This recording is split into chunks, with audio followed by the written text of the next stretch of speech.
बिस्मिल्लाहिर्रहमानिर्रहीम। अस्सलाम वालेकुम। आज हम लोग 10 क्लास फिजिक्स स्टार्ट कर रहे हैं। यूनिट नंबर 1 है heat capacity and modes of heat transfer. बेटा फर्स्ट टॉपिक है specific heat capacity. Specific heat capacity क्या होती है? बेटा किसी भी बॉडी, किसी भी सब्सटेंस के 1 किलोग्राम का टेम्परेचर सिर्फ 1 केल्विन बढ़ाने के लिए जितनी हीट चाहिए होती है ना, वो वाली हीट उस सब्सटेंस की क्या कहलाती है? स्पेसिफिक हीट कैपेसिटी कहलाती है। तो इसको हम लोग कैसे डिफाइन करते हैं? Amount of heat required to increase the temperature of 1 kilogram of a substance by 1 Kelvin is called specific heat capacity.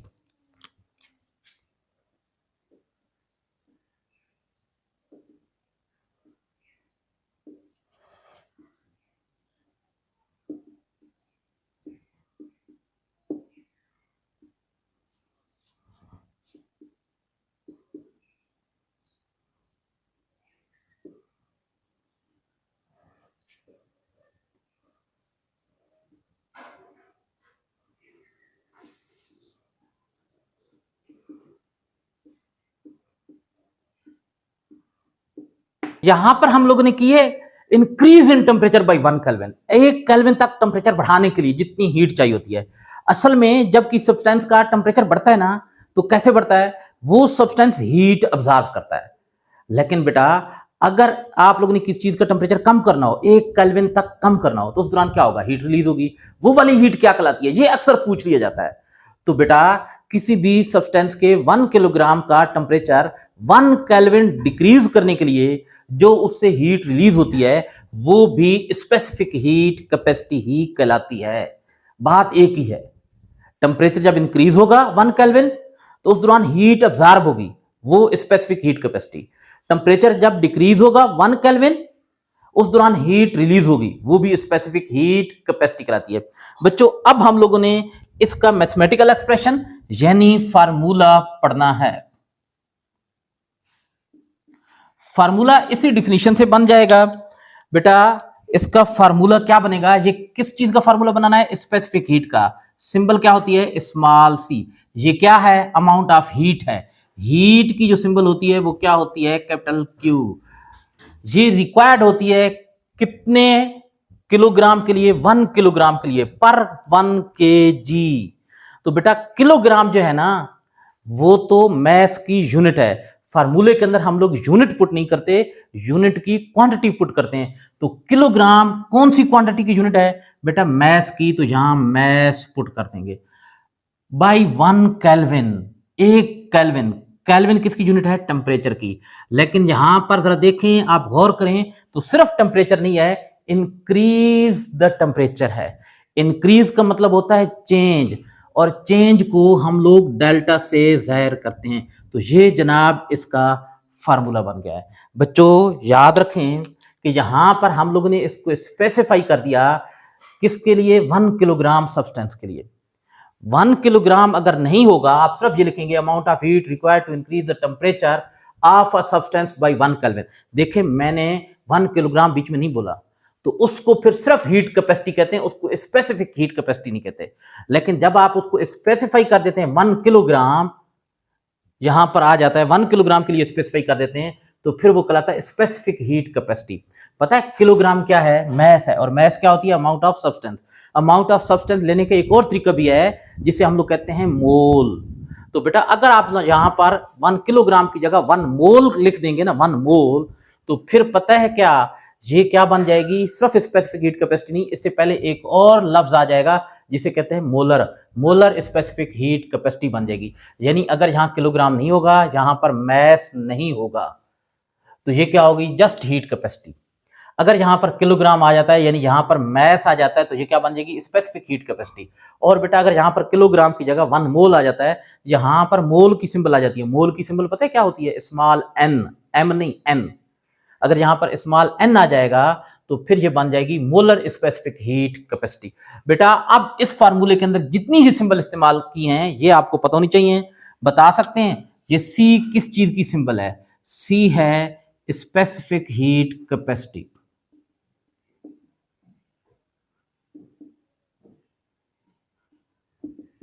बच्चों स्पेसिफिक हीट कैपेसिटी, और अगर आप कैपेसिटी न लिखे ना, स्पेसिफिक हीट भी लिख देंगे, तब भी इसका मतलब वही है। बाज़ औक़ात पेपर में सिर्फ स्पेसिफिक हीट पूछ लिया जाता है, तो आपको पता होना चाहिए कि स्पेसिफिक हीट कैपेसिटी और स्पेसिफिक हीट दोनों सेम चीजें हैं। अच्छा, ये क्यू क्या है बेटा? ये क्यू है हीट, और ये एम क्या है? एम है मैस। और बच्चों डेल्टा टी क्या है? ये सिर्फ टेम्परेचर नहीं है, डेल्टा का मतलब होता है चेंज, चेंज इन टेम्परेचर।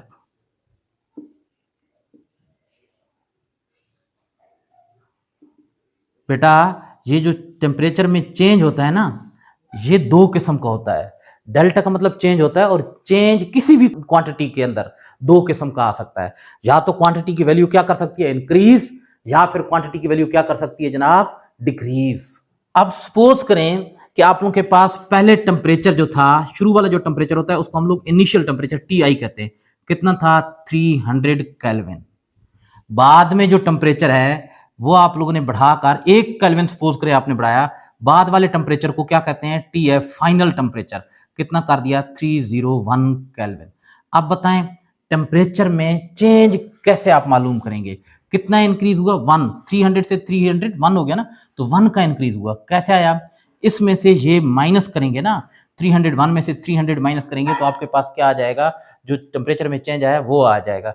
यानी ये डेल्टा टी आप लोगों के पास आ जाएगा T F minus T I, इस टेम्परेचर से ये वाला टेम्परेचर माइनस करके। तो बेटा डेल्टा टी किसके इक्वल होता है? डेल्टा टी इक्वल होता है T F minus T I के। अच्छा, एक बात जो बहुत ज्यादा एमसीक्यूज में पूछी जा सकती है, बल्कि जाती है, पूछी जाती है, वो ये है कि बच्चों वो कहते हैं कि डेल्टा टी की वैल्यू सेंटीग्रेड में, 30 सेंटीग्रेड है। अब डेल्टा टी की वैल्यू केल्विन में कितनी होगी? तो पता है यहां पर बच्चे क्या गलती करते हैं? बेटा नॉर्मल जब टेम्परेचर दिया होता है ना, यानी डेल्टा टी नहीं, सिर्फ टी गिवन होता है। अगर वो कहते हैं ना 30 डिग्री सेंटीग्रेड है, यानी टेम्परेचर सेंटीग्रेड में 30 डिग्री सेंटीग्रेड है, 30 सेल्सियस है, और वो कहते हैं कि यही टेम्परेचर केल्विन में फाइंड करें, तो बच्चों पता है क्या? सेंटीग्रेड वाले टेम्परेचर को केल्विन में कन्वर्ट करने के लिए उसके अंदर 273 प्लस करना होता है, यानी 30 प्लस 273 कितना हो जाएगा? 303 केल्विन हो जाएगा। बच्चे यहां पर भी यही गलती करते हैं, वो कहते हैं जी ये सेंटीग्रेड में टेम्परेचर है, इसको केल्विन में कन्वर्ट करना है, इसके अंदर 273 प्लस करना होगा। तो वो इसके अंदर 273 प्लस करते हैं, 303 आंसर यहां पर लिखकर आ जाते हैं। नहीं बेटा, जब सिर्फ टेम्परेचर होता है ना, उस वक्त वो अगर सेल्सियस में हो, उसको केल्विन में कन्वर्ट करना हो, तो उसके अंदर 273 प्लस करते हैं। लेकिन बेटा अगर डेल्टा टी हो, सिर्फ टी नहीं डेल्टा टी हो, तो उस सूरत में अगर वो डेल्टा टी सेल्सियस में है, तो केल्विन में कन्वर्ट करने के लिए उसके अंदर कोई चीज न तो प्लस करते हैं, न माइनस, न मल्टीप्लाई, न डिवाइड, यानी जितना डिग्री सेंटीग्रेड में होता है वही डेल्टा टी किस में होता है? केल्विन में होता है। ये ध्यान में रखना, डेल्टा टी इन सेल्सियस इक्वल होता है डेल्टा टी इन केल्विन। ठीक है जनाब। अच्छा, ऐसा क्यों होता है ये बाद में किसी दिन समझा दूंगा, अभी टाइम नहीं है। अब बच्चों इसकी यूनिट हम लोगों ने ड्राइव करनी है। यूनिट्स आपको पता है दो किस्म की होती हैं, एक तो कहलाती है एसआई यूनिट, और उसके अलावा अदर यूनिट्स। अदर यूनिट्स फिर आगे मुख्तलिफ सिस्टम के मुताबिक आती हैं, लेकिन हम पहले पढ़ते हैं इसकी एसआई यूनिट कौन सी है। एसआई यूनिट,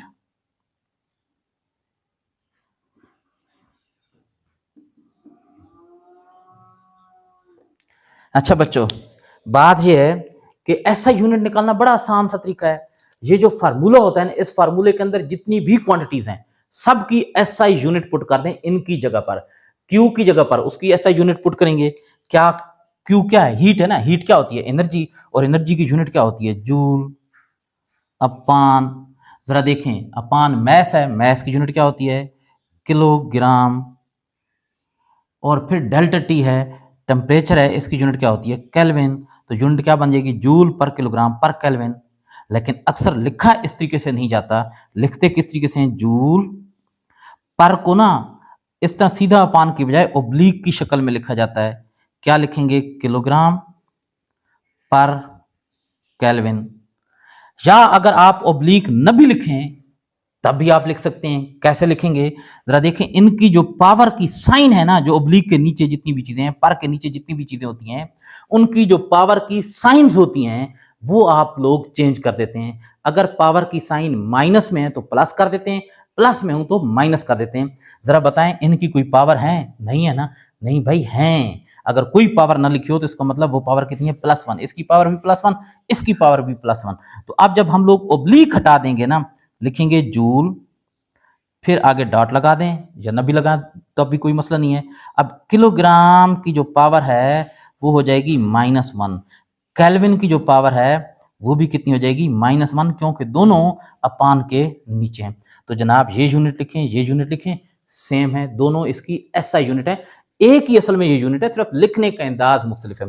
अब बच्चों दूसरी यूनिट कौन सी है?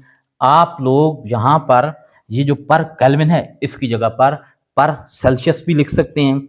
देखें कैसे लिखेंगे, जूल, यहां पर मैं हेडिंग डाल देता हूं अदर यूनिट्स। अदर यूनिट्स इसकी कौन सी बनेगी जनाब? इसकी यूनिट्स बनेगी जूल पर किलोग्राम पर सेल्सियस। सेल्सियस के ऊपर ये डिग्री का निशान आता है, लेकिन केल्विन के ऊपर डिग्री का निशान नहीं आता बेटा। इसी तरीके से जूल पर किलोग्राम पर फ़ारेनहाइट भी आप लोग लिख सकते हैं। यानी यहां पर हीट की कोई यूनिट आप लिख दें, जूल लिखें, एनर्जी की एक और यूनिट होती है जिसे कहते हैं कैलोरी, वो लिखें। अच्छा, यहाँ पर आप किलोग्राम लिखें, ग्राम लिखें, यहाँ पर आप केल्विन लिखें, सेल्सियस लिखें, फ़ारेनहाइट लिखें, कोई भी लिखेंगे तो स्पेसिफिक हीट कैपेसिटी की यूनिट बन जाएगी। लेकिन एसआई यूनिट के लिए आप लोगों ने इनकी सिर्फ और सिर्फ एसआई यूनिट लिखनी होगी। अच्छा, अब बच्चों मुझे बताएं कि ये joule per kilogram per kelvin को अगर जूल पर किलोग्राम पर सेल्सियस में कन्वर्ट करना हो तो क्या करेंगे? 273 प्लस करेंगे? नहीं नहीं नहीं नहीं, ऐसा नहीं करेंगे बेटा। वजह क्या है? वजह यह है कि ये यहाँ पर जो केल्विन, ये सेल्सियस रिप्रेजेंट कर रहे हैं ना, वो सिर्फ टी को नहीं, डेल्टा टी को कर रहे हैं। और डेल्टा टी में केल्विन और सेल्सियस को कन्वर्ट करने के लिए कोई प्रोसेस, कोई ऑपरेशन नहीं किया जाता, प्लस माइनस मल्टीप्लाई या डिवाइड वाला कुछ भी नहीं किया जाता। आप जरा देखें, अगर कोई आप लोग से कह देता है कि भाई वाटर जो है, वाटर की स्पेसिफिक हीट, वाटर के लिए जो स्पेसिफिक हीट है ना वो कितनी होती है बेटा? 4190 joule per kilogram per kelvin. असल में यह है 4190, लेकिन बाद औक़ात हम इसको राउंड ऑफ करके लिख देते हैं 4200 joule per kilogram per kelvin. और कहा जाता है कि वाटर की ये वाली स्पेसिफिक हीट आप जूल पर किलोग्राम पर सेल्सियस लिखें तो क्या लिखेंगे भाई? कुछ भी नहीं करना, जस्ट यही वैल्यू लिख देनी है 4190, कुछ भी चेंज नहीं करना।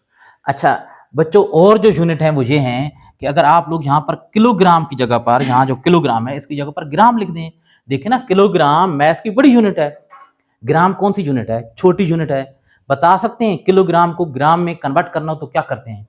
1000 से मल्टीप्लाई करते हैं। अब देखें यहाँ पर आपके पास यूनिट क्या बन जाएगी? जूल पर ग्राम। ये देखें ना, जूल पर किलोग्राम की जगह पर ग्राम, पर केल्विन की जगह हम लोग पर केल्विन ही लिख देंगे। तो बच्चों क्या करना होगा जरा देखें, किलोग्राम को ग्राम में आप कन्वर्ट कर दिया है, और मैंने बताया किलोग्राम को ग्राम में कन्वर्ट करने के लिए क्या करते हैं? 1000 से मल्टीप्लाई करते हैं। लेकिन बेटा अब यहां पर 1000 से नहीं, 1000 इनवर्स से मल्टीप्लाई करेंगे। 1000 इनवर्स का क्या मतलब होता है? यानी 1000 डिवाइड होगा। तो बच्चों देखें, joule per kilogram per kelvin की जो वैल्यू होगी ना उसको 1000 से डिवाइड कर दें तो आपके पास क्या आ जाएगा? जूल पर ग्राम पर केल्विन आ जाएगा।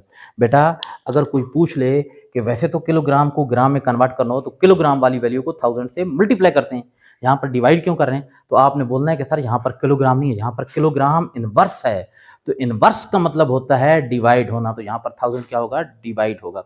अच्छा अब जरा देखें, यही काम कर लेते हैं। वाटर की जो स्पेसिफिक हीट कैपेसिटी है वो है 4190 joule per kilogram per kelvin. कह देते हैं कि जनाब आप ये फाइंड करें जूल पर ग्राम पर केल्विन में, तो क्या करेंगे? यही जो 4190 है इसको आप लोग 1000 से क्या करें, डिवाइड कर दें, आपके पास क्या हो जाएगा 4.190, क्या बन जाएगा 4.19। आखिर में पॉइंट के बाद जो सबसे आखिर वाले जीरो होते हैं ना, वो न भी लिखें तो कोई फर्क नहीं पड़ता, क्या बन जाएगा जूल पर ग्राम पर केल्विन। आई थिंक ये बात समझ में आ चुकी होगी। अब बच्चों इसके बाद है स्पेसिफिक हीट कैपेसिटी के लिहाज से मटेरियल दो किस्म के होते हैं, types of materials on the basis of specific heat capacity. बेटा स्पेसिफिक हीट कैपेसिटी की बेस पर मटेरियल्स दो किस्म के हैं, कौन कौन से, लो स्पेसिफिक हीट मटेरियल्स और हाई स्पेसिफिक हीट मटेरियल्स। बेटा लो स्पेसिफिक हीट मटेरियल्स का मतलब यह है कि ये ऐसे मटेरियल्स होते हैं जिनको लो हीट, थोड़ी सी हीट मिलती है ना, उनका टेम्परेचर बहुत ज्यादा बढ़ जाता है। और बच्चों हाई स्पेसिफिक हीट मटेरियल क्या मतलब, ये ऐसे मटेरियल हैं जिनको बहुत ज्यादा हीट भी दे देना तब भी इनका टेम्परेचर इतना ज्यादा बढ़ता नहीं है। बेटा ये कौन से मटेरियल हैं, मोस्टली जो मेटल्स होती हैं, मेटल जो होती है ना बेटा, मेटल जैसे एल्यूमिनियम है, गोल्ड है, आयरन है, इनको आप थोड़ा सा हीट करेंगे ना, थोड़ी सी हीट देंगे, इनका टेम्परेचर अच्छा खासा बढ़ जाता है। और इसकी एग्जांपल में वाटर आ जाता है, वाटर को बहुत ज्यादा हीट देते हैं तब जाकर इसका कोई थोड़ा सा टेम्परेचर बढ़ता है। ये मोस्टली कौन सी चीजें होती हैं, मेटल्स।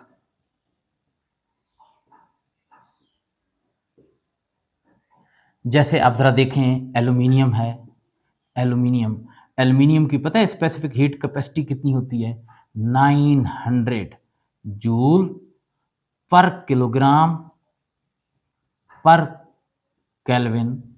बेटा आयरन होता है Fe, आयरन, आयरन की पता है स्पेसिफिक हीट कैपेसिटी कितनी होती है, 452 joule per kilogram per kelvin.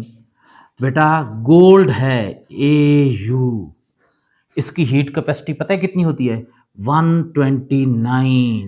बस थोड़ी सी हीट मिलती है जनाब, इसका टेम्परेचर शूट कर जाता है, बहुत ज्यादा बढ़ जाता है, joule per kilogram per kelvin.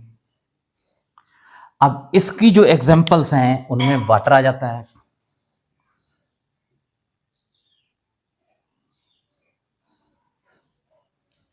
Water, इसकी हीट कैपेसिटी कितनी होती है 4190, जब बाज़ औक़ात हम लोग कहते हैं 4200 joule per kilogram per kelvin.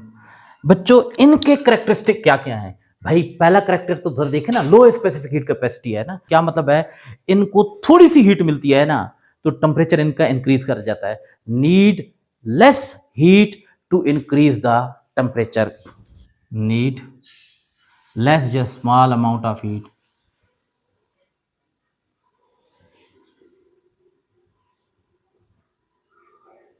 to increase temperature। और इनका करेक्टर इसका उल्ट होगा, हाई स्पेसिफिक हीट है ना, क्या मतलब है, बहुत ज्यादा हीट देंगे तब जाकर इनका टेम्परेचर क्या होगा, इंक्रीज करेगा। तो पहला जो इनका करेक्टर होगा वो क्या होगा, need large amount of heat to increase temperature.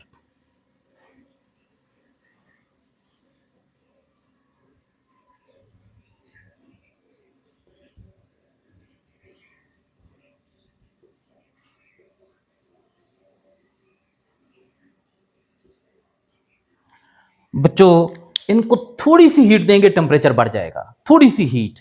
तो मुझे बताएं इनका टेम्परेचर जल्दी बढ़ता है, जल्दी ये वार्म अप होते हैं, हीट अप होते हैं, या स्लोली। भाई जल्दी धूप पर रख दें, बस थोड़ी सी हीट मिलेगी धूप से, ये क्या कर जाएंगे जनाब, हीट अप हो जाएंगे, टेम्परेचर बढ़ जाएगा।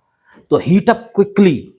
लेकिन ये क्या करेंगे, इनको भाई पानी को आप धूप पर रख दें, काफी टाइम के बाद इसका टेम्परेचर बढ़ेगा, तो ये जनाब क्विकली हीट अप हो जाते हैं, हीट अप क्विकली।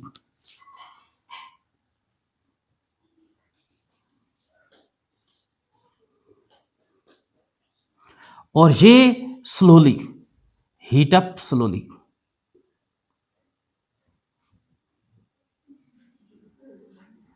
बेटा अगर इनका टेम्परेचर तेजी से बढ़ता है, क्विकली हीट अप होते हैं ना, तो बच्चों क्विकली ये कूल डाउन भी होते होंगे। क्या मतलब है, थोड़ी सी हीट निकलेगी, इनका टेम्परेचर कम हो जाएगा। थोड़ी सी हीट क्या होगी, जल्दी निकल जाएगी ना। तो क्या लिखेंगे, कूल डाउन क्विकली।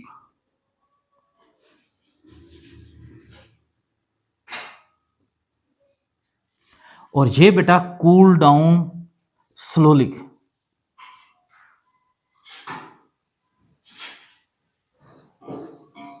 क्यों कूल डाउन स्लोली, क्योंकि इनका टेम्परेचर डिक्रीज होने के लिए बहुत ज्यादा हीट निकलना होती है इनमें से, और बहुत ज्यादा हीट निकलने के लिए टाइम भी क्या चाहिए होता है, ज्यादा चाहिए होता है।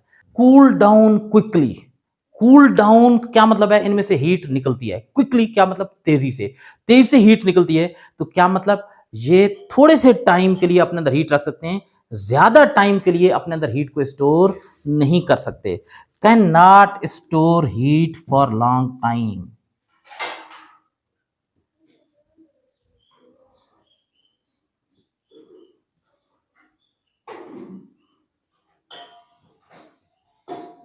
और बच्चों ये cool down slowly, slow cool down होते हैं। स्लो का क्या मतलब होता है, लंबा टाइम, लंबा अरसा।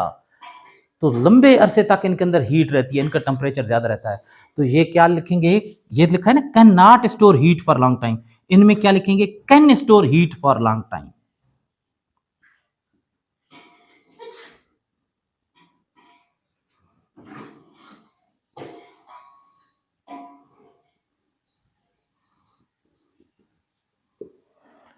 उसके अलावा बेटा जरा देखें, ये जल्दी हीट अप हो जाते हैं, इसका मतलब ये हीट के गुड कंडक्टर हैं।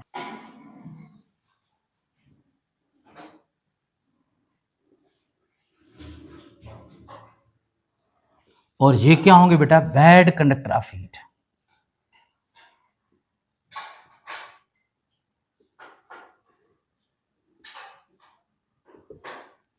अब बच्चों इनके इन करेक्टरिस्टिक की बेस पर हम इनको कहां इस्तेमाल कर सकते हैं, यूजेस पढ़ने हैं दोनों के। बच्चों ये चूंकि अपने अंदर हीट को जल्दी अब्जॉर्ब भी कर लेते हैं और जल्दी हीट रिलीज भी कर लेते हैं, heat up quickly and cool down quickly. तो इनको फिर हीट सिंक्स के तौर पर इस्तेमाल किया जाता है। हीट सिंक्स पता है कहां लगे होते हैं, कंप्यूटर के अंदर प्रोसेसर होता है, तो प्रोसेसर के ऊपर एल्यूमिनियम का एक हीट सिंक लगा होता है। प्रोसेसर हीट अप होता है, तो ये प्रोसेसर से हीट अपने अंदर अब्जॉर्ब कर लेता है और फौरन हीट फिर क्या कर देता है, रिलीज कर देता है, क्योंकि ये अपने अंदर ज्यादा टाइम के लिए can not store heat for long time. लंबे टाइम के लिए ये अपने अंदर हीट रखते नहीं है, हीट क्या कर देते हैं, रिलीज कर देते हैं। प्रोसेसर से हीट को ऑब्जर्व करते हैं और फौरन हीट बाहर रिलीज कर दी। तो प्रोसेसर क्या रहता है, ठंडा रहता है, अच्छे तरीके से काम करता रहता है। तो यूज्ड एज कौन सी चीज, हीट सिंक्स।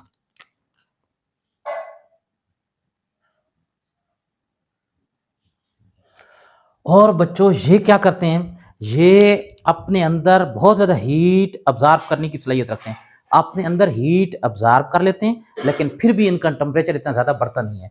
तो ये बेटा एज अ कूलेंट इस्तेमाल होते हैं। कूलेंट कहां पर, कार रेडिएटर्स के अंदर,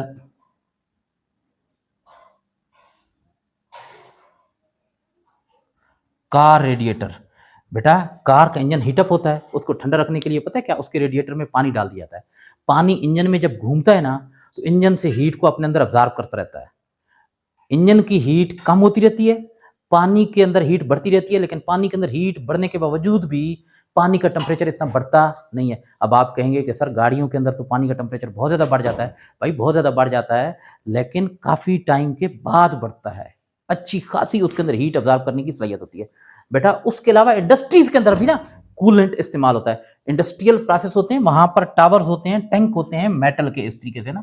अब ये मेटल के एक टैंक है, इसके अंदर एक प्रोसेस हो रहा है, वो प्रोसेस एक्सोथर्मिक है, उससे बहुत ज्यादा हीट प्रोड्यूस हो रही है। और इंडस्ट्री वालों की ख्वाहिश होती है कि उस हीट को कम किया जाए, तो क्या करते हैं, इसके गिर्द एक और टैंक बना देते हैं, इस तरीके से ना एक और टैंक बना देते हैं, इसमें पानी भर देते हैं, इसमें पानी भर होता है। अब वो पानी क्या करता रहता है, इधर अंदर से हीट अपने अंदर अब्जॉर्ब करता रहता है। तो ये भी एज अ कूलेंट का काम कर रहा है इन इंडस्ट्रियल प्रोसेस।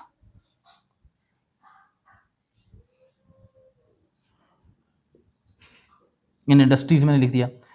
उसके अलावा बेटा ये कुकिंग के लिए भी इस्तेमाल होता है। पानी अपने अंदर बहुत ज़्यादा हीट अब्जॉर्ब करने की सलाहियत रखता है। तो बेटा कुकिंग हम लोग पानी में करते हैं। जितनी भी कुकिंग है, आप बहुत सारे आप में से कहेंगे नहीं सर बारबेक्यू तो हम पानी के बगैर करते हैं। और भाई बारबेक्यू किसका, सब्जियों का करते हो, किस चीज़ का, दालों का करते हो? नहीं, गोश्त का करते हो ना। गोश्त के अंदर 60% ऑलरेडी वाटर होता है, सब्जियों के अंदर भी पानी होता है। तो जनाब पानी के अंदर हीट को ऑब्जॉर्व करने की अच्छी खासी सलाहियत होती है और वही पानी अपने अंदर पहले हीट को ऑब्जॉर्व करता है, वही हीट फिर इस्तेमाल करता है कुकिंग के लिए। इन कुकिंग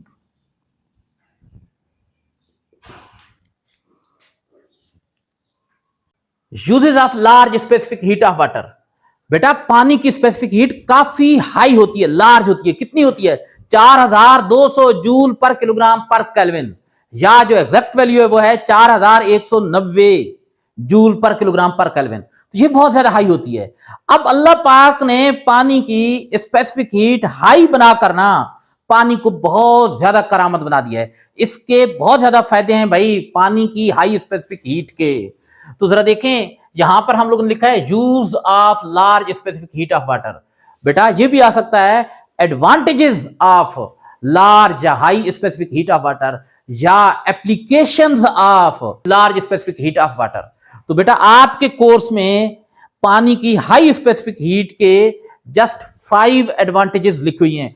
उनमें से फर्स्ट है temperature variation in land and coastal area. Land क्या मतलब? खुश्की वाले इलाके। और बच्चों जरा देखिए कोस्टल, कोस्टल कहते हैं साहिल समुंदर, समुंदर के जो साहिल पर, समुंदर के नजदीक नजदीक वाले जो एरिया होते हैं वो क्या कहलाते हैं? कोस्टल एरियाज कहलाते हैं। बेटा दोनों के टेम्परेचर में बहुत ज्यादा फर्क होता है। हमारे यहाँ ना ये जो खुश्क इलाके होते हैं या खासतौर पर जो डेजर्ट वाले इलाके होते हैं उनमें टेम्परेचर में वेरिएशन बहुत ज्यादा आती है। गर्मियों में टेम्परेचर 45-50 डिग्री सेंटीग्रेड तक पहुंच जाता है और सर्दियों में 5 डिग्री सेंटीग्रेड 0 डिग्री सेंटीग्रेड तक पहुंच जाता है। लेकिन कोस्टल एरियाज जो होते हैं जैसे कराची है उसमें बेटा टेम्परेचर में वेरिएशन पता है कितनी होती है? सर्दियों में 18-19 डिग्री सेंटीग्रेड तक कम होता है और गर्मियों में कितना हो जाता है जनाब? तकरीबन 32 डिग्री सेंटीग्रेड तक ज्यादा से ज्यादा चला जाता है। इतना ज्यादा वेरिएशन नहीं होती। कहां 0 से 50 की वेरिएशन और कहां 19 से 32। अच्छा अब बच्चों वजह क्या होती है? वजह ये होती है कि लैंड एरियाज में ज्यादातर कौन सी चीज होती है? खुश्की वाले एरिया में क्या होती है? सॉइल ही होती है ना, ज्यादातर मिट्टी होती है वहां पर, तो सॉइल। और बच्चों जो कोस्टल एरियाज होते हैं वहां पर कौन सी चीज होती है? H2O water. देखे ना समुंदर तो पूरा बना हुआ पानी का है, लेकिन समुंदर के बाहर जो हवा वगैरह होती है ना उसके अंदर भी ह्यूमिडिटी, पानी की रेशो क्या होती है? बहुत ज्यादा होती है। बेटा लैंड का, सॉइल का जो स्पेसिफिक हीट होती है वो होती है 800 joule per kilogram per kelvin. और पानी की कितनी होती है? अभी अभी हम लोगों ने डिस्कस किया है 4200 joule per kilogram per kelvin.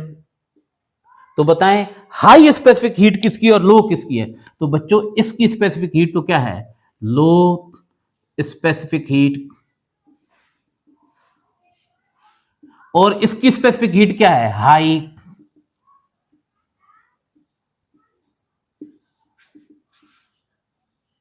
बच्चों अभी हम लोगों ने पढ़ा था इसे थोड़ी देर पहले कि मटेरियल दो किस्म के होते हैं, लो specific heat materials and high specific heat materials. तो क्या मतलब है? लैंड के एरिया में जो सॉइल होती है that is low specific heat material, और ये जो कोस्टल के एरिया में वाटर होता है वो क्या होता है? High specific heat material. बच्चों हम लोगों ने करेक्टरिस्टिक पढ़े थे लो स्पेसिफिक हीट मटेरियल के, तो वो करेक्टरिस्टिक इस लैंड के भी होंगे। कौन कौन से करेक्टरिस्टिक थे? बेटा एक करेक्टर तो ये था कि heat up quickly, heat up quickly. और दूसरा क्या था? Cool down quickly.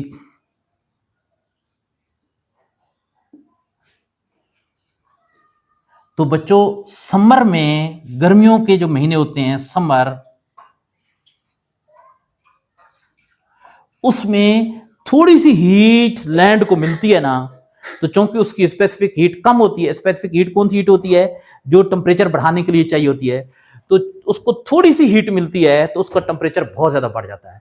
पता है कितना बढ़ जाता है बच्चों? बाज़ औक़ात 45 से 50 डिग्री सेंटीग्रेड तक बढ़ जाता है temperature. 45 degree centigrade, 50-50 degree centigrade तक रिकॉर्ड किया गया है। और बच्चों विंटर में, सर्दियों के मौसम में क्या होता है जनाब, उस लैंड से हीट निकलती है। थोड़ी सी हीट निकलेगी तो क्या होगा, टेम्परेचर बहुत ज्यादा डिक्रीज हो जाएगा। तो विंटर के मौसम में, यानी सर्दियों के मौसम में, इसका टेम्परेचर बहुत ज्यादा डाउन हो जाता है। कितना, 5 से लेकर 0 डिग्री सेंटीग्रेड तक पहुंच जाता है। 0 डिग्री सेंटीग्रेड तक पहुंच जाता है।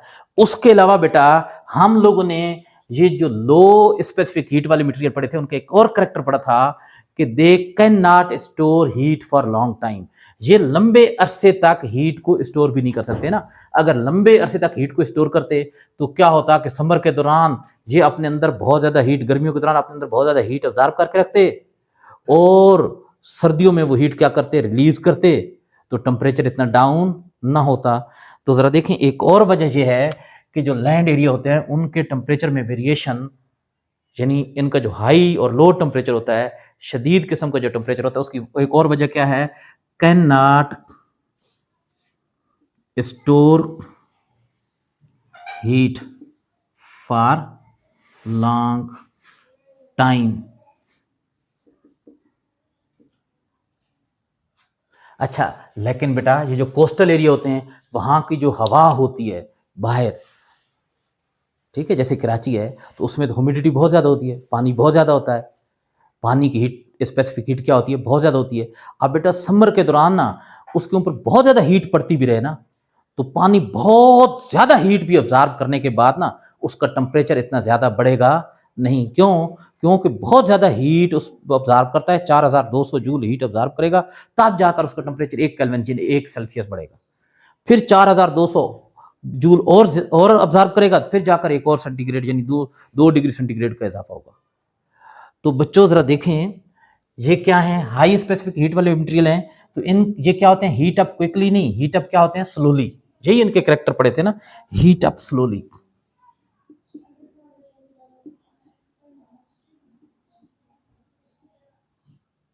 और कूल डाउन भी ये स्लोली होते हैं।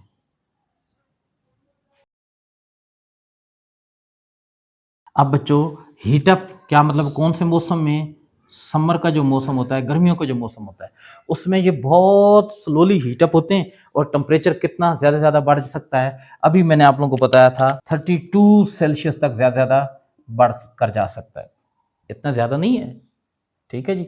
और बच्चों जब सर्दियों में, विंटर के मौसम में इनमें से बहुत ज़्यादा हीट निकल भी जाए ना, तब भी टेम्परेचर इतना डाउन होता नहीं है।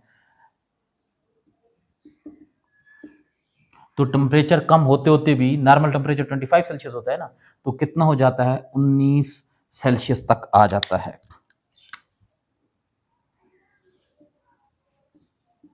19 सेल्सियस तक आ जाता है। अच्छा, अब हमने पढ़ा था कि ये जो हाई स्पेसिफिक हीट वाले मटेरियल होते हैं, ये अपने अंदर हीट क्या करते हैं, लॉन्ग टाइम के लिए ऑब्जर्व करके रख सकते हैं। कैन ऑब्जर्व हीट या can store heat for long time.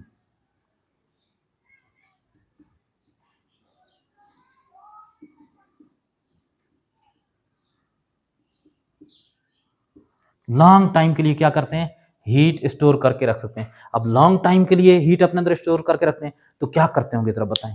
ये एरिया जो कोस्टल एरिया होते हैं ना, जहाँ पर पानी बहुत ज़्यादा होता है एटमॉस्फेयर के अंदर, तो वो समर के दौरान अपने अंदर हीट को ऑब्जर्व कर लेते हैं, और लंबे टाइम के लिए विंटर तक उसको ऑब्जर्व करके रखते हैं। फिर क्या होता है, जब विंटर आता है तो उस दौरान, सर्दियाँ आती हैं तो उस दौरान अपने अंदर से वो हीट, वाटर रिलीज करना शुरू कर देता है। जब हीट अपने अंदर रिलीज करना शुरू कर देगा, तो विंटर में फिर क्या होगा, टेम्परेचर इतना डाउन नहीं होगा, यानी वही हीट बाहर बाहर एटमॉस्फेयर में जाना शुरू कर देगी ना। तो क्या होगा, इस वजह से जो कोस्टल एरियाज होते हैं उनका जो क्लाइमेट होता है वो क्या होता है बेटा, मॉडरेट। मॉडरेट का क्या मतलब होता है, न बहुत ज्यादा न बहुत कम। इसका रिजल्ट क्या निकलता है,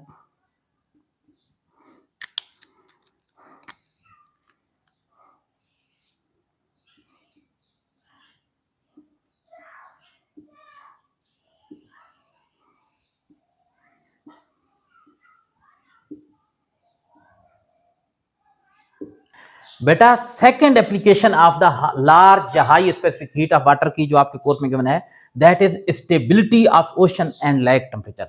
बेटा समुद्र का जो टेम्परेचर होता है, समुद्र के पानी का, पहले तो हम लोगों ने जो कोस्टल एरिया थे ना उनकी बात की, अब समुद्र के अपने अंदर का जो टेम्परेचर होता है, या झीलों का, झीलें किस चीज की बनी होती हैं, लेक्स जो होती हैं किस चीज की बनी होती है, वहां पर भी पानी होता है। तो वहां का जो अंदर का टेम्परेचर होता है ना बेटा, उसमें इतनी ज्यादा वेरिएशन नहीं आती, चाहे गर्मी बहुत ज्यादा हो बाहर, चाहे बाहर सर्दी बहुत ज्यादा हो। तो बच्चों इतना ज्यादा पानी की जो बॉडीज होती है ना, वाटर बॉडीज, उनके टेम्परेचर में इतनी ज्यादा चेंज नहीं आती। वजह क्या होती है? वजह ये होती है कि वाटर की जो स्पेसिफिक हीट होती है ना, हाई होती है, हाई स्पेसिफिक हीट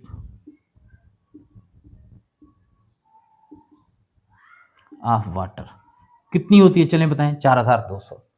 अब हाई स्पेसिफिक हीट होने की वजह से क्या होता है, ये बहुत जल्दी कूल डाउन हो जाता है ना। हाई स्पेसिफिक हीट है, क्या मतलब बहुत ज्यादा हीट अब्जॉर्ब होगी या रिलीज होगी, तो टेम्परेचर में इतना ज्यादा चेंज नहीं आएगी। तो ये बहुत जल्दी कूल डाउन या हीट अप नहीं होता, हीट अप स्लोली होता है। इस वजह से हीट अप स्लोली, और इसी वजह से ये क्या होता है, कूल डाउन स्लोली। बेटा ना तो जल्दी ये हीट अप होता है, ना जल्दी कूल डाउन होता है, तो फिर कैसा रहेगा जरा बताएं, टेम्परेचर में वेरिएशन आएगी? नहीं, टेम्परेचर क्या रहेगा, स्टेबल रहता है। तो वाटर बॉडीज का यानी समुद्र का या झीलों वगैरह का टेम्परेचर क्या रहता है, इस वजह से स्टेबल टेम्परेचर रहता है, स्टेबल टेम्परेचर। अच्छा, अब टेम्परेचर अगर स्टेबल रहता है तो फिर क्या होगा जरा बताएं, उसका फायदा क्या होता है? जो समुद्र के अंदर जो मखलूक रहती है, कौन सी मखलूक रहती है समुद्र के अंदर? वो जलपरियां रहती हैं ना भाई? नहीं नहीं, फिशेज या बाकी जो चीज़ें होती हैं, उनके लिए वो क्या होता है, सुइटेबल होता है, फेवरेबल फॉर, किसके लिए ये फेवरेबल होता है, for aquatic life.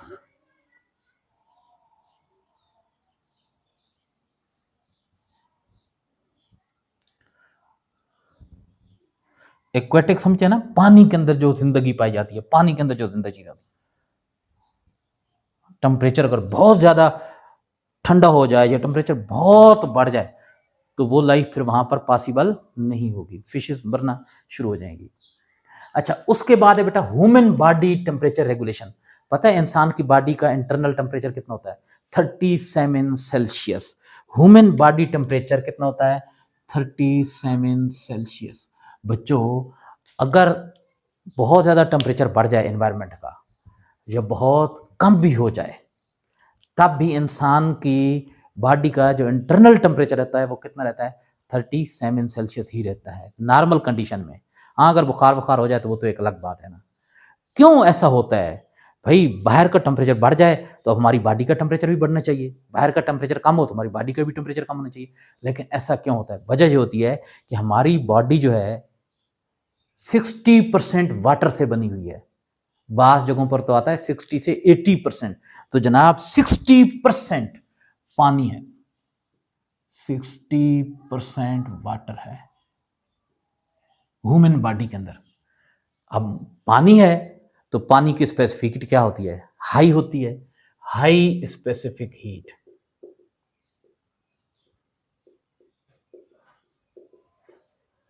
High specific heat की वजह से ना तो वो जल्दी हीटअप होता है, ना जल्दी क्या होता है, कूल डाउन होता है। तो फिर टेम्परेचर क्या रहेगा, नॉर्मल, ना तो ज़्यादा हीटअप होगा ना ज़्यादा कूल डाउन होता है। इस वजह से क्या होता है, neither heat up quickly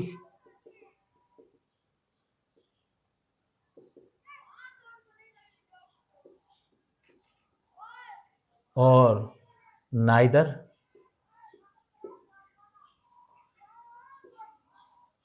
cool down quickly, या आप इजीली भी कह सकते हैं। ठीक है जी। तो फिर क्या रहता है, इसकी वजह से क्या होता है, ह्यूमन बॉडी टेम्परेचर क्या होता है, नॉर्मल रहता है। ह्यूमन बॉडी टेम्परेचर नॉर्मल रहता है, तो हम लोग कहते हैं कि ह्यूमन बॉडी टेम्परेचर क्या रहता है, रेगुलेट। रेगुलेट क्या मतलब, ना तो बढ़ता है ना कम होता। इसका रिजल्ट क्या निकलता है?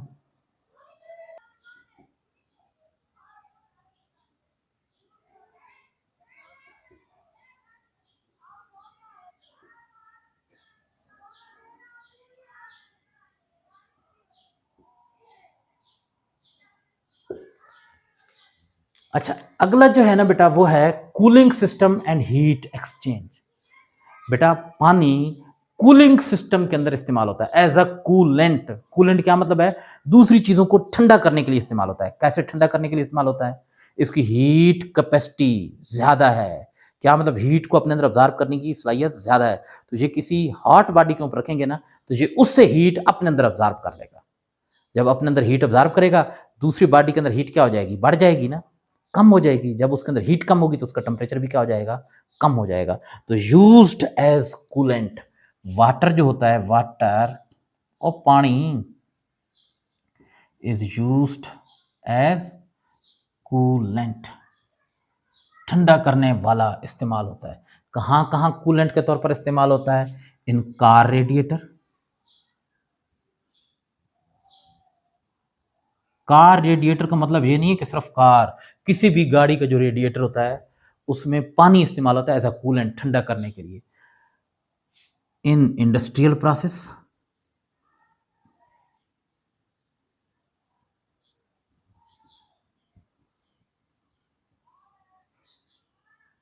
इन पावर हाउस, पावर हाउसेस जो होते हैं जहां बिजली बनती है, बिजली घरों में। बच्चों ये क्यों इस्तेमाल होता है? Due to high heat capacity, due to high specific heat. अच्छा, अब बेटा कुकिंग प्रोसेस। पानी का स्पेसिफिक हीट क्या होती है? बहुत हाई होती है। High specific heat of water,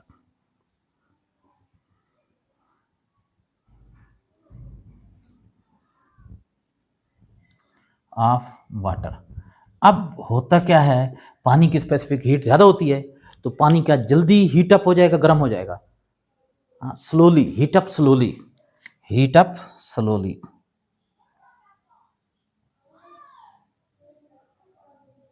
slow करके। अगर फास्ट हीटअप होता ना तो पता है क्या करता? फिर जला देता इसके अंदर जो भी हम चीज कुकिंग कर रहे हैं, उसको यकदम हीट मिलती तो वो उसको क्या करता? जला देता। अब ये स्लो स्लो हीटअप होता है तो चीज जलती नहीं है। इस वजह से ये क्या करता है? Cook without burning. इसके अंदर जो कुकिंग होती है, कुकिंग विदाउट बर्निंग। विदाउट कहते हैं बगैर को, बर्निंग किसको कहते हैं? जलने को। जले बगैर कुकिंग हो जाती है। ठीक है।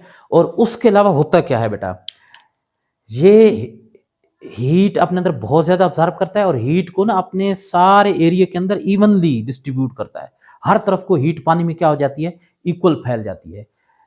Distribute heat evenly.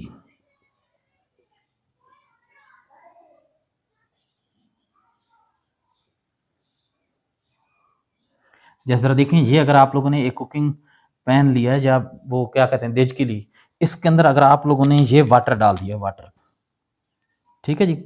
अब जब हीटअप करेंगे ना तो इसको हीट तो यहां से मिलेगी, लेकिन सिर्फ यहां से पानी हीटअप नहीं होगा।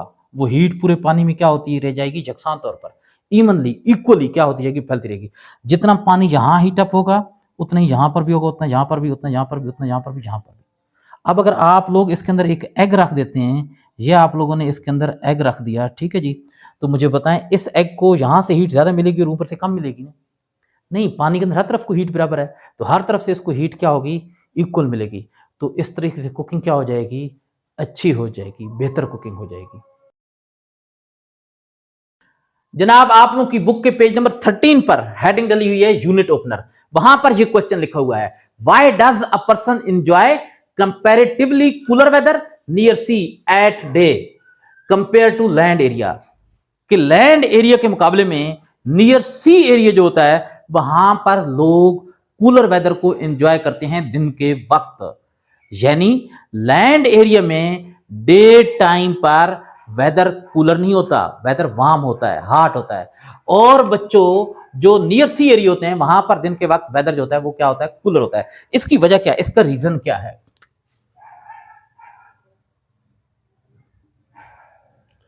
बच्चों सपोज कर लेते हैं कि ये है नियर सी एरिया,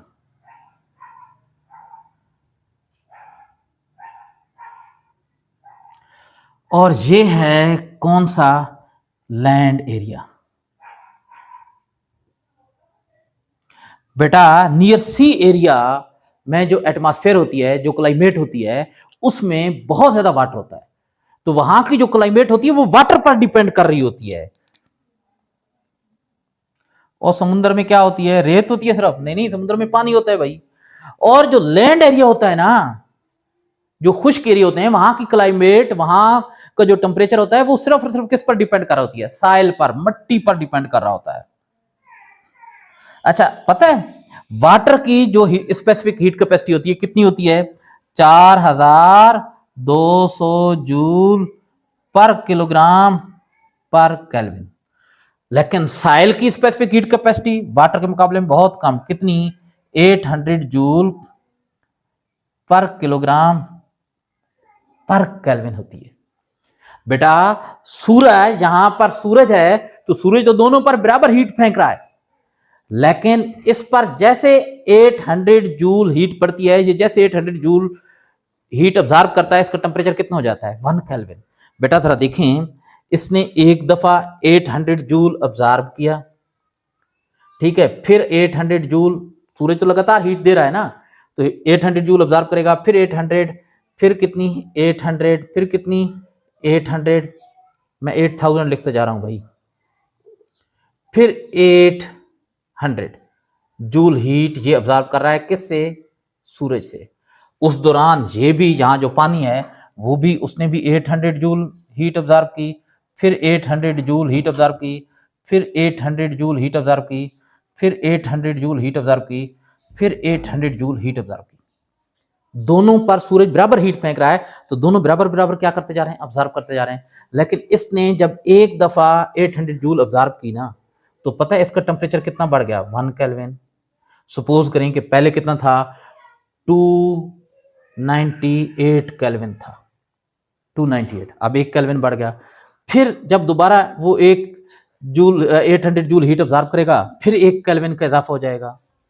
फिर जब वो मजीद 800 जूल हीट ऑब्जर्व करेगा, फिर 1 केल्विन का इजाफा हो जाएगा। फिर जब वो मजीद 800 जूल हीट ऑब्जर्व करेगा, कितना इजाफा हो जाएगा, 1 केल्विन। फिर जब वो 800 जूल हीट ऑब्जर्व करेगा, कितना इजाफा हो जाएगा, 1 केल्विन। तो क्या मतलब इस सारे प्रोसेस के दौरान कितने केल्विन टेम्परेचर में इजाफा हो गया, 5 केल्विन। तो इसमें +5 केल्विन आप कर दें। लेकिन पता है क्या, ये जब 5 दफा 800 यानी उसके बराबर जब हीट ऑब्जर्व करेगा ना, 5 दफा 800 जूल का मतलब समझ में आ रहा है कितना, 4000 जूल, जो तकरीबन 4200 के नजदीक है। तब जाकर इसका, यानी इतनी सारी हीट जितनी इसने ऑब्जर्व किया ना, बराबर बराबर, इसका टेम्परेचर कितना बढ़ा है, 5 केल्विन। लेकिन इस पूरे के दौरान इसका टेम्परेचर पता है कितना बढ़ेगा, 1 केल्विन, क्योंकि ये जब 4200 जूल हीट ऑब्जर्व करता है तब जाकर इसका टेम्परेचर 1 केल्विन बढ़ता है। तो इसके टेम्परेचर में इजाफा कितना होगा, 1 केल्विन। यानी इसका 298 केल्विन था, 5 का इजाफा हो गया, कितना हो जाएगा जरा बताएं, 303 केल्विन। लेकिन इसका अगर पहले 298 था तो अब कितना हो जाएगा, 299 प्लस 1 का सिर्फ इजाफा हुआ है। अब मजीद बढ़ेगा इतनी दफा, तो फिर इसमें 5 का इजाफा हो जाएगा, लेकिन इसमें मजीद 1 का इजाफा होगा। तो देखिए ना बेटा, इसका टेम्परेचर ज्यादा बढ़ नहीं रहा, ये स्लोली हीट अप हो रहा है। वजह सिर्फ क्या है, मोर हीट कैपेसिटी या high heat capacity of water. तो जरा देखें, वजह यह है कि ये जो लैंड एरिया होता है ना, सॉरी नियर सी एरिया जो होता है, नियर सी एरिया, वहां पर क्या होता है, वहां पर होता यह है कि वाटर होता है, वाटर की जो हीट कैपेसिटी होती है वो क्या होती है, high heat capacity, high heat capacity होती है, जिसकी वजह से क्या होता है, temperature increases slowly, temperature increases slowly. लेकिन बेटा जो लैंड एरिया होता है, इन लैंड एरिया में क्या होता है, लैंड एरिया में बेटा होती है सॉइल, साइल, और साइल की स्पेसिफिक हीट कैपेसिटी होती है लो, लो स्पेसिफिक हीट कैपेसिटी। तो क्या होता है, इस वजह से टेम्परेचर इंक्रीजेस क्विकली, ये वार्म अप हो जाता है, temperature increases quickly, warm up हो जाता है फिर टेम्परेचर। अच्छा, दूसरा रीजन क्या होता है, दूसरा एक और होता है, एक ठंडी हवा चलती है जिसे कहते हैं सी ब्रीज। पहला रीजन तो ये वाला हो गया, दूसरा रीजन बेटा कौन सा हो गया, सी ब्रीज।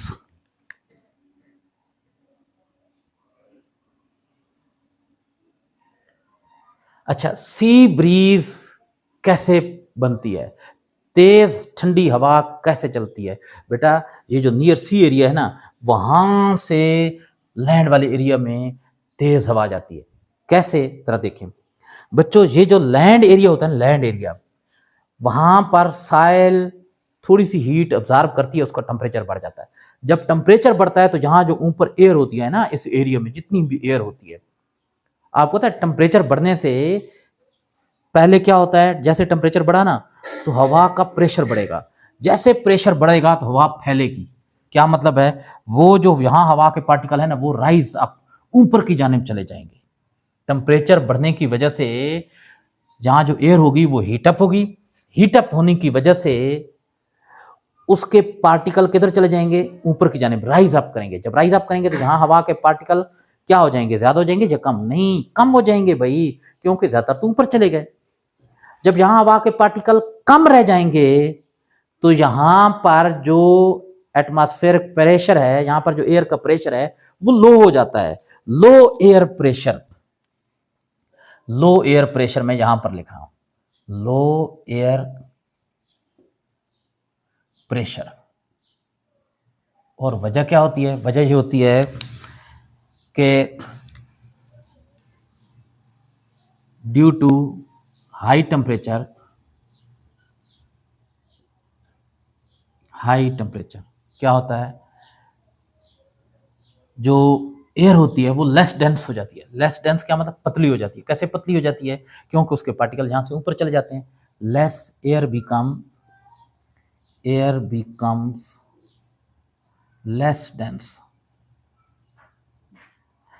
इसकी डेंसिटी कम हो जाती है। जब लेस डेंस होती है क्या मतलब, हल्की हो जाती है, तो किस तरफ को मूव करती है, ऊपर की जाने, मूव अप, मूव अप। और उस वजह से प्रेशर क्या होता है, प्रेशर डिक्रीजेस। अब यहां प्रेशर कम हो गया, लेकिन यहां पर तो टेम्परेचर कम है, तो हवा की डेंसिटी ज्यादा होगी, यहां पर हवा के पार्टिकल ज्यादा होंगे, तो यहां पर जो एयर प्रेशर होता है हाई होता है, हाई एयर प्रेशर।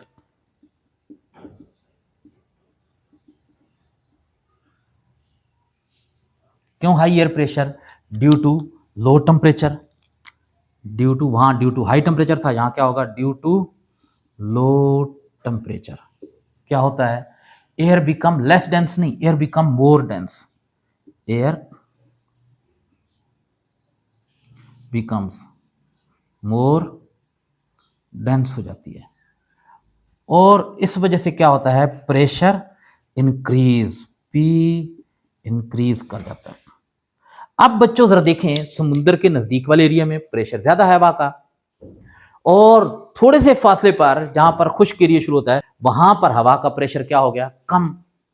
तो फिर क्या होता है, एक प्रेशर ग्रेडियंट प्रोड्यूस हो जाता है। क्या मतलब है, दो एरिया के दरमियान प्रेशर का फर्क, प्रेशर ग्रेडियंट प्रोड्यूस होता है।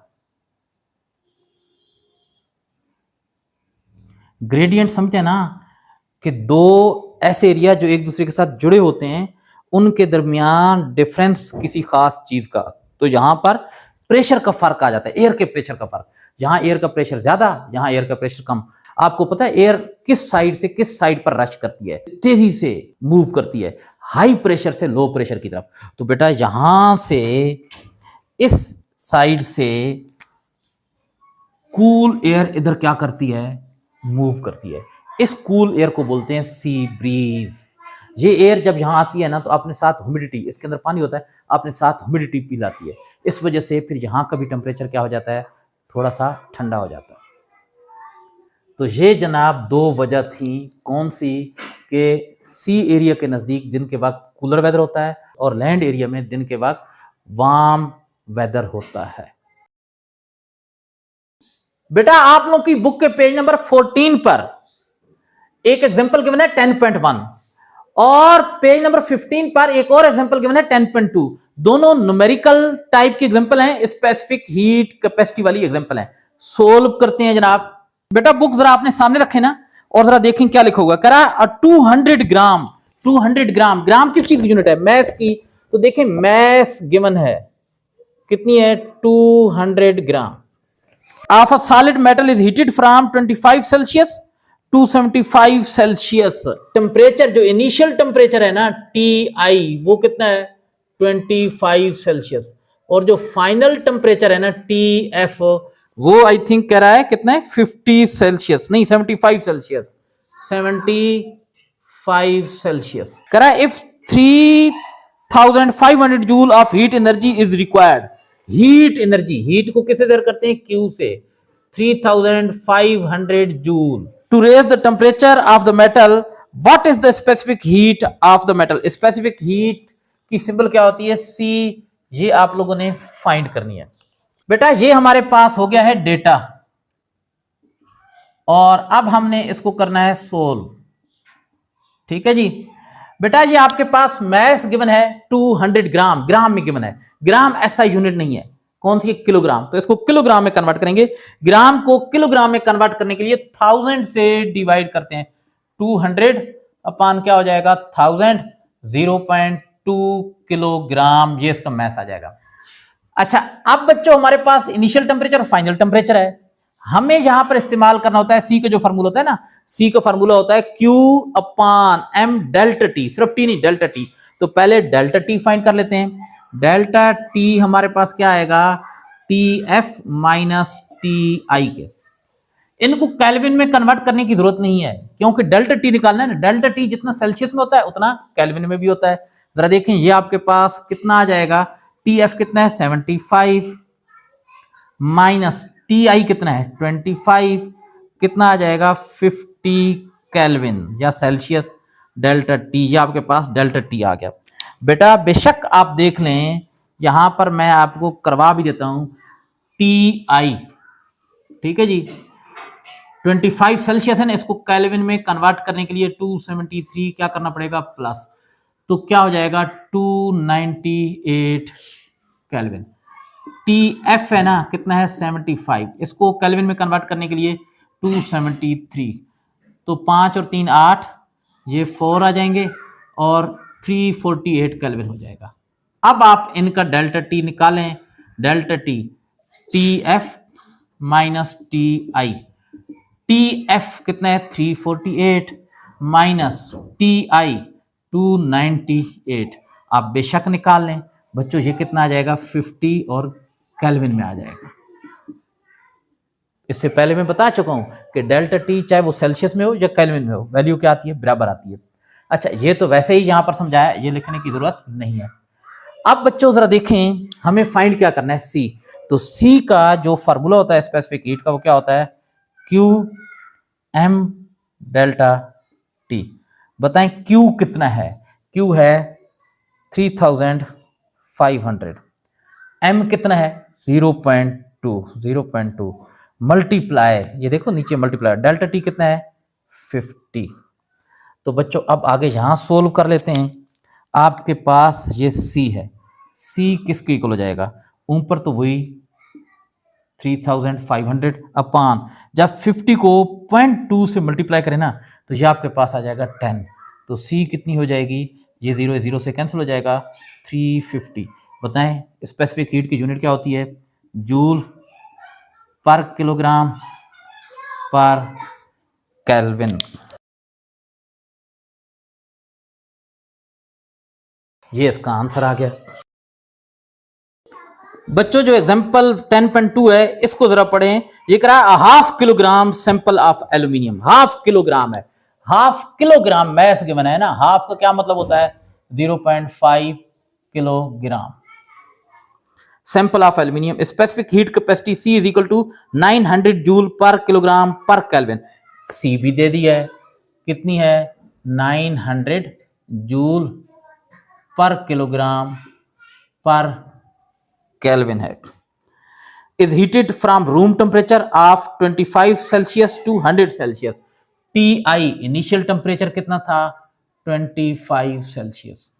TF फाइनल टेम्परेचर कितना है 100 सेल्सियस। कह रहा है how much heat is absorbed by the aluminium to raise its temperature. How much heat, Q आपने क्या करनी है फाइंड करनी है। बच्चों ये हो गया आपके पास डेटा और हम इसको करते हैं सोल्व। देखें यूनिट मैस की किलोग्राम में चाहिए, किलोग्राम में है, इसकी यूनिट भी ठीक है, क्या मतलब यूनिट को चेंज करने की जरूरत नहीं है। पहले हम लोग क्या करते हैं डेल्टा टी, क्योंकि डेल्टा टी ही पुट करना होता है सी के फार्मूले में। डेल्टा टी का फार्मूला क्या होता है T F minus T I. Delta T बेटा किसके इक्वल हो जाएगा, टी एफ कितना है 100 माइनस टी आई कितना है 25, कितना हो जाएगा 75। ये हम लोग इसकी यूनिट केल्विन लिख देते हैं, ये आपके पास डेल्टा टी आ जाएगा। अच्छा अब बच्चों हम लोगों ने स्पेसिफिक हीट का फार्मूला लिखना है, C इज इक्वल टू क्या हो जाएगा Q M delta T. Values put कर दें, C की जगह उसकी वैल्यू, C की वैल्यू कितनी गिवन है 900 इक्वल Q की जगह आप लोग Q लिख दें क्योंकि ये फाइंड करना है, इसकी वैल्यू पता नहीं है। M मैस कितनी है आधा किलोग्राम 0.5 मल्टीप्लाई डेल्टा टी कितना है 75। बच्चों ये इधर क्या हो रहे हैं डिवाइड, इधर जाकर दोनों क्या हो जाएंगे मल्टीप्लाई। तो Q आपके पास क्या हो जाएगा, Q आपके पास हो जाएगा 900 मल्टीप्लाई 0.5 मल्टीप्लाई कौन सी चीज 75। शाबाश, कैलकुलेटर निकालें इसे सोल्व करें। बेटा ये आप लोगों के पास आ जाएगा 33750 और हीट है, हीट की यूनिट क्या होती है जूल। तो ये आप लोगों के पास क्या आ गया है आंसर आ गया है। इसके साथ ही अल्लाह हाफिज।